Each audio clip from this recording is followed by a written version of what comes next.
and welcome to my channel. Today I'm sharing all of my tips on growing lots of Roselle from seed all the way to harvest. Roselle is a fantastic plant that not only looks great in your garden, but also produces these delicious cranberry flavored calices that have many uses. In this video, I'll guide you through the entire process of growing Roselle from seed, cultivar selection, ideal growing conditions, and finally how to harvest and use the calices. If you're new here, hello and welcome. My name is Jara and I teach people how to garden and grow food. This video is one of many grow guides that can be found on my channel where I share my knowledge about growing food and edible plants. So if you want to further develop your gardening skills, make sure you subscribe to my channel. Okay, let's get into this guide that will teach you everything you need to know about growing Roselle. First off, you might not know what Roselle is. It's kind of a southern delicacy because, for example, here in Florida, it doesn't get cold enough to grow cranberries. So we have been blessed with Roselle, which tastes exactly like cranberries and can be used in recipes just like cranberries. Coincidentally, Roselle calices are ready to harvest in the fall, which is the perfect timing for Thanksgiving cranberry sauces and jellies. You will notice all of these southern garden groups, Facebook groups, and social media light up with everything Roselle in the fall as we start harvesting, because it's kind of a big deal for us. This is the botanical name for Roselle, but it also goes by lots of other names. Roselle is native to West Africa and it's been cultivated for centuries across the globe. Ancient civilizations, including the Egyptians and Chinese, recognized its medicinal and culinary value. Roselle was even used to make a sour beverage enjoyed by pharaohs in Egypt. Its crimson calices have become an integral part of various traditional dishes and beverages in countries like Thailand and Mexico. I will be sharing my recipe for Roselle tea later in this video once we harvest some of these calices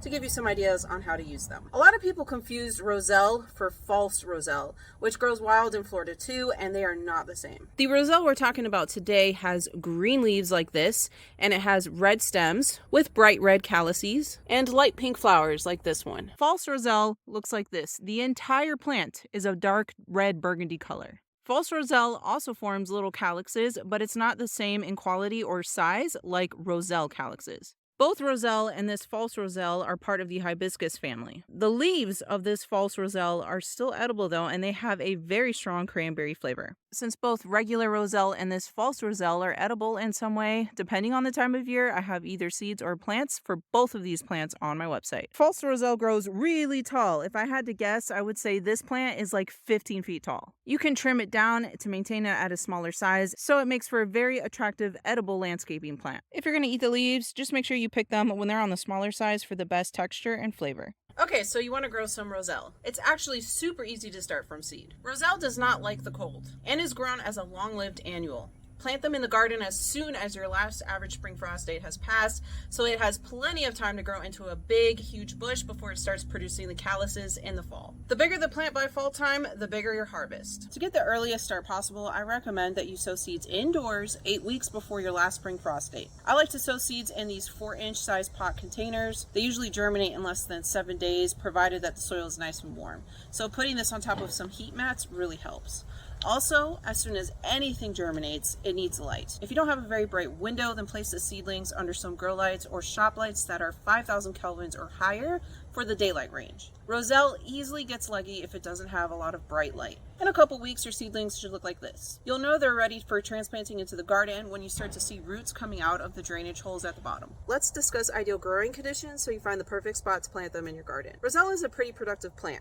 Plants grown in ideal conditions can produce around 12 pounds of calices at harvest time, but that's if grown perfectly, so I do recommend you plant more than just one plant to ensure a good harvest. Roselle thrives in warm and tropical climates. I recommend planting it in a spot that gets full sun 8 hours or more. Everything grows best in soil rich in composted organic matter, but this plant is not picky and it's growing just fine in my native Florida sandy soil without any amendments. Roselle appreciates regular watering, but it's also somewhat drought tolerant once established. Be cautious not to overwater and let the soil dry out a little bit in between waterings. Plant your Roselle seedlings about 3 feet apart to allow ample space for the plant to grow, because they get really big, like 6 to 8 feet tall, and if they run out of room, the plants don't get as big as possible, which will cause lower yields at harvest time. Consistent applications of fertilizer help the plants grow faster. I really like organic granular fertilizers like Espoma brand Garden Tone. Just sprinkle some in at the base of the plants once a month. Prune the tips of the branches early on to encourage more side branch growth. because bushier plants will produce more since Roselle flowers all along the length of its branches. They grow very well in hot tropical areas and don't get too many disease or pest issues. I have noticed some powdery mildew, which is easily treated with a spray made with 1 cup of hydrogen peroxide per gallon of water. Sometimes I notice a few aphids on my plants. They especially love sucking the juices out of the tender new growth. Spray with neem oil or organic insecticidal soap if the aphid infestation gets to be too much. Otherwise, I just leave them alone because they attract a lot of ladybugs into my garden. Root knot nematodes are a major pest problem, so crop rotation, solarization, and adding some crab meal into the soil and or planting hole will help. Crab meal is made out of chitin, so it attracts beneficial nematodes that eat chitin and also eat the bad nematodes. And like I mentioned before, Roselle does not like the cold. It's a perennial plant in areas that don't get cold enough to kill the plants. Hopefully by following my tips, your Roselle plants grow really big and yield an abundant harvest of calices. The calices are the fleshy red parts of the plant that envelop the seed pod after it has flowered.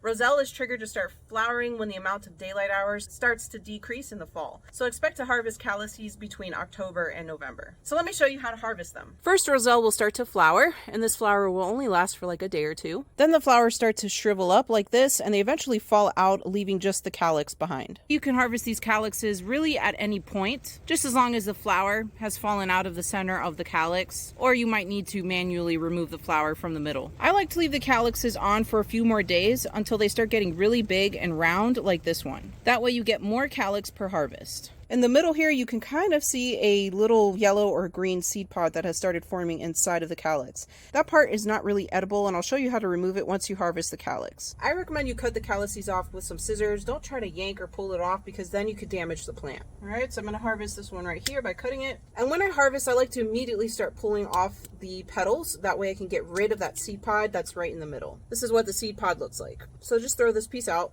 All the petals and that bottom layer of the calyx right underneath that seed pod is edible. This one still has the flower kind of stuck inside. It didn't fall out and it started rotting out basically. Just pull it out and wash it and you're fine. The more that you harvest, the more you'll encourage the plant to continue blooming and producing more calices for you.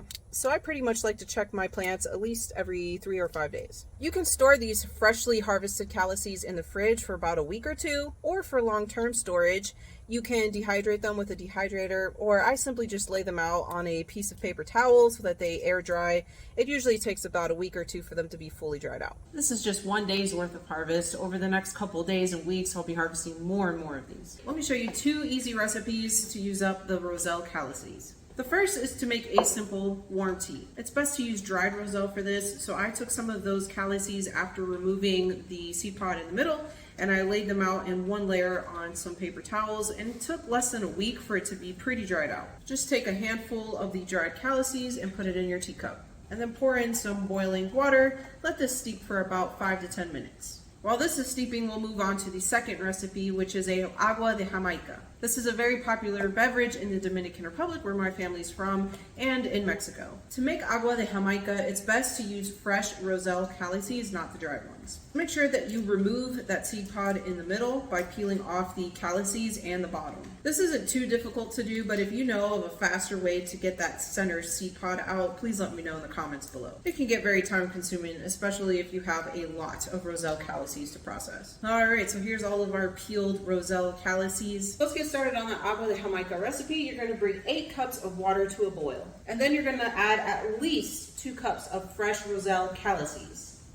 This is optional, but it does add more flavor. You could add pieces of sliced ginger in here, or even a couple cinnamon sticks. If you're gonna add sweetener, now's the time to do it while this is boiling, if you're sweetening with just regular white sugar. If you're gonna be using an alternative sweetener like Swerve or Stevia, it's best to add it in at the very end. Once this tea has completely cooled down, it's not that good if you add it while it's boiling hot. Bring the temperature down to keep this at just a soft rolling boil. If you have it boiling way too hard, it'll start bubbling all over the place. Since I'm using just regular white sugar as my sweetener, I'm gonna add 3/4 cup of white sugar to this mixture as it boils. Mix and boil this for 15 minutes. As you can see, it has a very dark red burgundy color.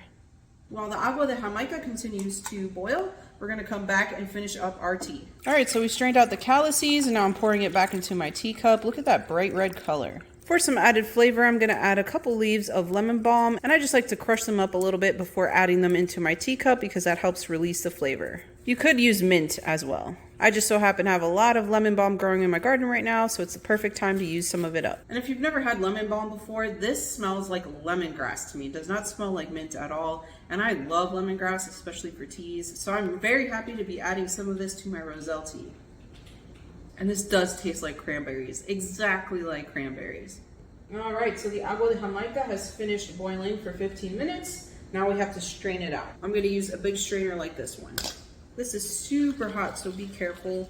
And I like to ice mine, so I have to wait for this to cool down a little bit. To ice this, I like to fill my cup halfway with ice and then add leaves, you know, whatever flavoring type things that you want. Again, I'm using that lemon balm, and I'm just gonna crush those leaves up a little bit before I add it in here. If you wanted to use something like ginger or lemongrass, then I recommend you cut it up and add it into the tea as it's boiling on the stove top to help pull out those flavors. Then I like to top it with some more ice. I kind of like to trap the leaves and the herbs and that kind of thing in the middle, so that way as I drink my tea, I don't, you know, get any of it in my mouth or accidentally swallow some. Let's fill it up.